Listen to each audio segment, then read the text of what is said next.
दोस्तों, आप देख रहे हैं एनडीटीवी भारत। इस वक्त लखनऊ अमौसी एयरपोर्ट स्थित है और यहाँ पर हमारे पास एक शख्स है जो बहुजन समाज सेवी है। आइए इनसे कुछ जानने की कोशिश करेंगे कि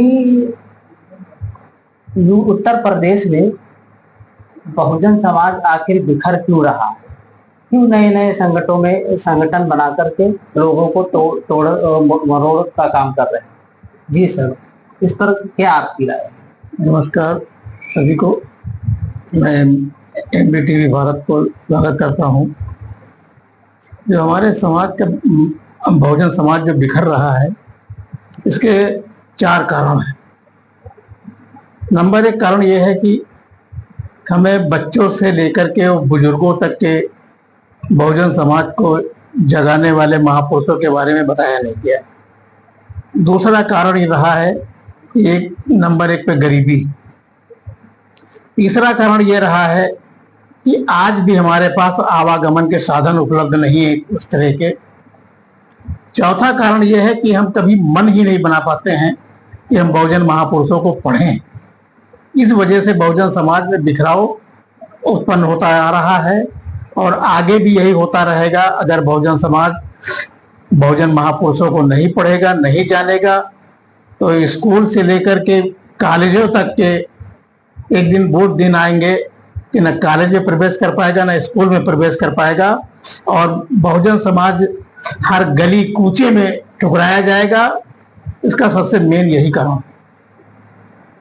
जी सर, हमेशा अभी तक देखा जा रहा है कि जो व्यक्ति जानकार नहीं है बहुजन समाज में, लोग उनको ले डूबते हैं। आखिर जो पढ़े लिखे लोग हैं वो इन बातों को समझाना नहीं चाहता है। आखिर क्यों? जो पढ़े लिखे लोग हैं वो केवल पढ़े लिखे और लिखे पढ़े 2 तरह के व्यक्ति हैं। हमें उनको शिक्षित बनाना होगा। बाबा साहब ने भी कहा था शिक्षित बनो, लेकिन खाली डिग्री लेकर के पढ़ लिख करके हम कुछ भी नहीं हासिल कर पाएंगे। शिक्षित होने का मतलब है कि हम अपने बुजुर्गों का सम्मान कैसे करें, हमारे बुजुर्गों ने हमें कौन सी शिक्षा दी है उस पर हम अमल करें, या गलत शिक्षा दे रहे हैं या सही शिक्षा दे रहे हैं। तो सबसे पहले हमें शिक्षित करना होगा, अपने बच्चों से शुरुआत करनी होगी।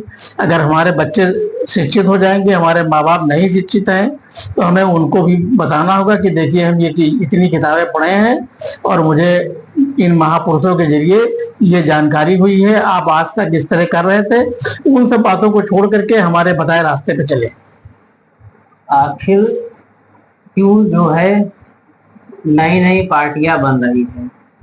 हमेशा ये चलता आ रहा है कि जो पार्टियां नई उत्पन्न हो रही, क्योंकि उत्पन्न करने का हमको यही नजरिया है कि वो अपने स्वार्थ के लिए कर रहे हैं। लेकिन हमारा कहने का मकसद ये है कि डॉक्टर भीमराव अंबेडकर द्वारा बनाई गई कई सारी पार्टी हैं, आखिर लोग उस पर काम करना क्यों नहीं चाहते? नहीं, बाबा साहब ने केवल एक पार्टी बनाई थी, रिपब्लिकन पार्टी ऑफ इंडिया। बाबा साहब ने दूसरी पार्टी नहीं बनाई थी। बाबा साहब ने समता सैनिक दल बनाया, बाबा साहब ने दी बुद्धिस्ट सोसाइटी ऑफ इंडिया बनाया। बाबा साहब ने तो भारत में इतने ज्यादा परिवर्तन किए थे, लेकिन लोग बाबा साहब के बारे में जानते हैं कि बाबा साहब ने क्या क्या बनाया? आज बाबा साहब के बदौलत आदमी मकान में एसी में रह रहा है, 4 पहिया गाड़ी से चल रहा है, लेकिन वो बाबा साहब के बारे में एक अक्षर तक नहीं जानता है। तो उसका मेन कारण है कि हमें समाज को जा करके घर घर जा करके बच्चों को से लेकर के बूढ़ों तक पे हमें बताना होगा कि आपको जो है जो सुविधा मिल रही, जो आज कुर्सी पे बैठे हो, जो चरपाई पे बैठे हो, जो मकान में रह रहे हो, जो कपड़े पहने हो, जो खाना खा रहे हो, ये किसी की देन नहीं, ये बाबा साहब के मौलिक अधिकार की देन है। और जब तक हमारा समाज नहीं जागरूक होगा तब तक हमारे समाज में इसी तरह बिखराव होता रहेगा। लोग नई नई पार्टियों की तरफ झुकाव करते रहेंगे, नई नई पार्टियां बनती रहेंगी। हमें नई पार्टियों में ही जाना है। बाबा साहब का ही चुनाव चिन्ह हाथी था, वो हाथी आज मानवर काशीराम साहब लेके आए थे। हमें उस हाथी की तरफ ध्यान देना है। बाकी चाहे जितनी पार्टियां बने, मुझे किसी तरफ नहीं जाना।